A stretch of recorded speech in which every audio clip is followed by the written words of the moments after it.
నమస్తే ఫ్రెండ్స్. ఈరోజు మన మాటండి వీడియోలో మరి ఈ ముచ్చట మీరు వినాలి అనుకుంటే, చూడాలి అనుకుంటే, తెలుసుకోవాలి అనుకుంటే మన వీడియోలోకి వచ్చేయండి. ఏమంటారు? ఒక ఊరిలో సోమయ్య, సమ్మయ్య, రాజేష్ అనే ముగ్గురు అన్నదమ్ములు ఉన్నారు. ఈ ముగ్గురులో సోమయ్య అనేవాడు పెద్దవాళ్ళు. చిన్నప్పుడే తల్లిదండ్రులకు దూరమైన తన తమ్ముళ్లను జాగ్రత్తగా చూసుకుంటాడు. తను కష్టపడుతూ ఇద్దరు తమ్ములను చదివించి వాళ్ళ చదువుకు తగ్గట్టు ఉద్యోగాలు తెప్పించుకొని ముగ్గురు అన్నదమ్ములు హ్యాపీగా ఉంటున్నారు. చుట్టుపక్కల వాళ్ళు సోమయ్యను పెళ్లి చేసుకోమని అంటారు. నువ్వు తొందరగా పెళ్లి చేసుకుంటే మిగతా తమ్ముళ్ళకి కూడా చేయొచ్చు, ఆడవాళ్ళు వస్తే ఇంటికి ఇంకా అందంగా ఉంటుంది, అందరూ సంతోషంగా ఉంటారు పిల్ల పాపలతో అని సలహాలు ఇస్తారు. దానితో సోమయ్య పెళ్లి చేసుకోవడానికి సిద్ధమయ్యాడు. సోమయ్య చాలా సంబంధాలు వెతుకుతున్నాడు. అయినా కూడా ఎవరు నచ్చుతలేరు. ఎందుకు అంటే తనకు వచ్చే భార్య వాళ్ళ తమ్ముళ్ళకి వదినమ్మలా కాకుండా అమ్మలాగా ఉండాలి, అలా చూసుకోవాలి, అలాంటి అమ్మాయినే నేను చేసుకుంటా అని వెతుకుతున్నాడు. ఎన్ని ఊర్లు వెతికినా దొరకని చక్కని అమ్మాయి సోమయ్యకు వాళ్ళ పక్కూర్లోనే ఒక మంచి సంబంధం దొరికింది. అమ్మాయి పేరు సీతమ్మ. సోమయ్యకు తగ్గట్టు ఉన్నది. అమ్మాయి చాలా అనుకువగా ఉంది. అలాగే స్వచ్ఛమైన మనిషిలా సోమయ్యకు అనిపించింది. ఇంకేంటి, చూడడం ఆలస్యం లేదు, మాట్లాడడం ఆలస్యం లేదు, అన్ని పనులు చకచక అయిపోయాయి. పెళ్లి ముహూర్తం దగ్గర పడ్డది, పెళ్ళి కూడా అయిపోయింది. పెళ్ళైన తర్వాత సీతమ్మ తమ్ముళ్ళను అంటే మరుదులను కొడుకుల్లాగా చూసుకుంటారు. అలాగే సోమయ్య తమ్ముళ్ళు కూడా వదినమ్మను అమ్మ కంటే ఎక్కువగా అనురాగంగా ప్రేమగా చూసుకుంటున్నారు. ఇలా కొన్ని నెలలు గడిచాక సీతమ్మకి ఇద్దరి తమ్ముళ్లకు పెళ్ళిళ్ళు చేయాలని సోమయ్యకు చెప్పింది. ఎవరి ఉద్యోగాలు వాళ్ళు చేసుకుంటున్నారు కదా, పెళ్ళిళ్ళు కూడా చేసేస్తే మన ముందే వాళ్ళు సంతోషంగా ఉంటారు అని సోమయ్యకు సలహా ఇస్తుంది. భార్య మాట విన్న సోమయ్య తనకు కూడా నిజమే అనిపించి తమ్ముళ్ళ కోసం మంచి సంబంధాలు చూశాడు. ఇద్దరికి మంచి మంచి సంబంధాలు కుదిరాయి. వెంటనే ఇద్దరికి ఒకే రోజు ఒకే ముహూర్తానికి తమ్ముళ్ళ ఇద్దరికి పెళ్ళిళ్ళు చేసేశారు.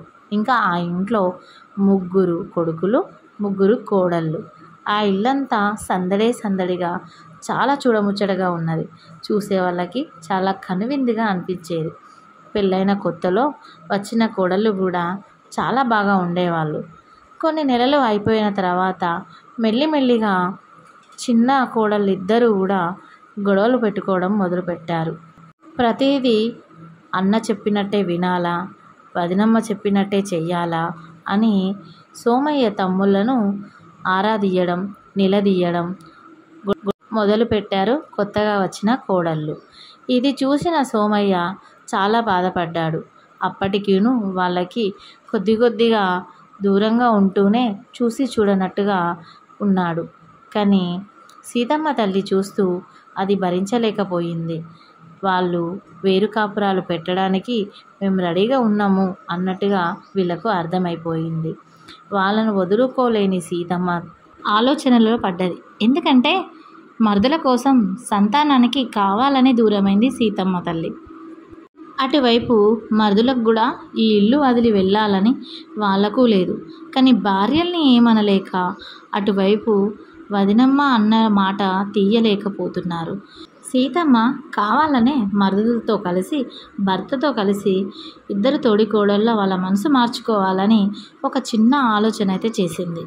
ఇద్దరి తోడికోడళ్లకు మరుదులకు ఎలాంటి చిన్న ఇబ్బంది జరిగినా ఆ వదినమ్మ తల్లడిల్లేది.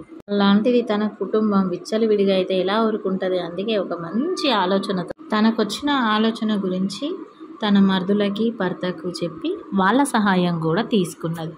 మరుసటి రోజు నుంచి తనను తీసుకున్న నిర్ణయం అమలు చేయడం స్టార్ట్ చేసింది. ఇంతకుముందు తోడి కోడళ్లకు ఏ చిన్న ప్రాబ్లం వచ్చినా నేనున్నానమ్మా అంటూ ఎదురెళ్ళి మరీ వాళ్లకు సహాయం చేసేది. వాళ్ళు అడగకముందే వాళ్ళకి నచ్చిన వంటలు చేసేది. ఇలా ప్రతి విషయంలోనూ వాళ్ళకి ఒక తోడికోడళ్ళ కాకుండా అమ్మలాగా ఉన్నదన్నట్టు. ఇక వీళ్ళు మారాలి అంటే పేరు పడితే ఎలా ఉంటుంది అన్నది వాళ్ళు కలిసి ఉన్నప్పుడే తెలవాలి అని అనుకున్నది.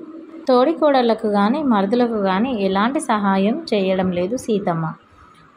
తన పనేదో తన భర్త పనేదో చేసేసుకొని ఖాళీగానే టీవీ ముందు కూర్చుంటుందే తప్ప మిగతా ఏ విషయాల్లోనూ ఇంతకు ముందున్నట్టుగా చొరవ తీసుకొని చేయడం లేదు.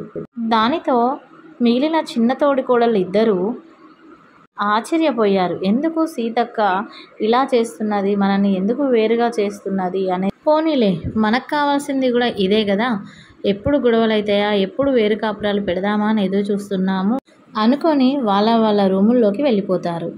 మరుసటి రోజున రెండవ కోడలికి ఆరోగ్యం బాగాలేదు. తన రూములో నుంచి బయటికి రాలేకపోతుంది. తన భర్త రోజులాగానే ఉద్యోగానికి పొద్దున లేవంగానే వెళ్ళిపోయారు. ఇది కనిపెట్టిన సీతమ్మ కావాలనే ఆ రూము వైపు వెళ్ళలేదు. నాకు చాలా జ్వరంగా ఉంది, ఎవరూ నా దగ్గరికి రావడం లేదు, నా ఫ్రెండ్ అయినా నా చిన్న తోడికోడలైనా వచ్చి నన్ను చూస్తుందేమో అనుకుంటే తను నా రూము వైపు అసలు రావడం లేదు అని బాధపడుతూ కూర్చుంటుంది. కాసేపు వరకు చూసి తనే మెల్లిమెల్లిగా తన రూములో నుంచి బయటికి వెళ్ళింది.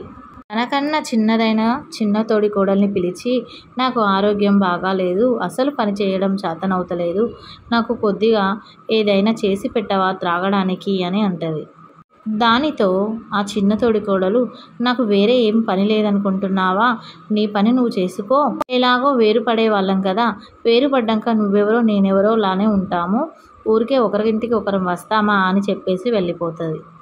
దానితో సీతక్క మీద ఇన్ని రోజుల నుంచి మాట్లాడుకుంటూ నవ్వుకుంటూ హ్యాపీగా ఉన్న నా చిన్న తోడికోడలు ఆరోగ్యం బాగాలేదు అనడంతో ఇలా మాట్లాడింది ఏంటి, రేపు వేరుగా.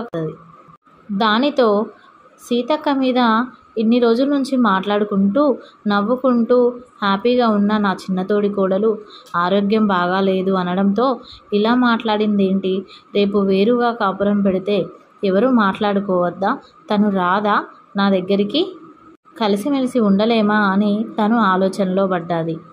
అదే బాధతో తన రూమ్లోకి వెళ్ళి పడుకున్నది. ఇక ఆ రోజు రాత్రికి చిన్న తోడికోడలైన అంజలి వాళ్ళ భర్త ఫుల్లుగా మందు తాగి వచ్చాడు. ఎప్పుడూ లేంది మీరు తాగి రావడం ఏంది అని అంజలి భర్తను నిలదీసింది. ఇంకేంది, 2 రోజులైతే వేరు వెళ్ళిపోతాం కదా, అప్పుడు ఎవరు అడగడానికి ఉండదు, కాబట్టి నేను ఇలానే నాకు నచ్చినట్టే నేనుంటాను అని మొహం మీదే చెప్పేసి వెళ్ళిపోతాడు. దానితో ఇన్ని రోజులు బావగారు మీద సీతక్క మీద భయంతో మంచిగా ఉన్నాడు. ఈరోజు మేము వేరు కాపురం పెడదామనేసరికే ఇలా తయారయ్యాడు.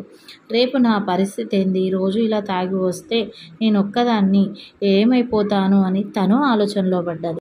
ఇలా వేరు పడదాము అనుకున్న ఇద్దరు తోడికోడళ్ళు ఎవరికి వాళ్ళు ఆలోచించుకొని, మేము వేరు కాపురాలు పెట్టడం వల్ల సుఖంగా ఉంటామనుకున్నామేమో కానీ మా కాపురం కాస్త ముక్కలయ్యేలాగా ఉంది. ఉమ్మడి కుటుంబంలో ఉన్నప్పుడు ప్రేమ విలువలు వేరు కాపురాలు పెట్టినాక ఉండదు. అత్తమామ లాంటి సీతక్క బావ వాళ్ళ మాట వినకుంటే మాకు జీవితాలు పాడే అయితే, మా భర్తలు మా మాట కాదు కదా మాకు విలువ కూడా ఇయ్యరు అని పెద్దల విలువ పెద్దల ప్రేమ అర్థం చేసుకొని ఉమ్మడి కుటుంబంలో ఉంటే ఎంత మంచి జరుగుతుందని వాళ్ళు అనుకొని వాళ్ళ నిర్ణయం కాస్త రద్దు చేసుకొని సీతక్క దగ్గరికి వెళ్ళి ఇద్దరు తోడికోడళ్ళు క్షమాపణ కోరుకుంటారు.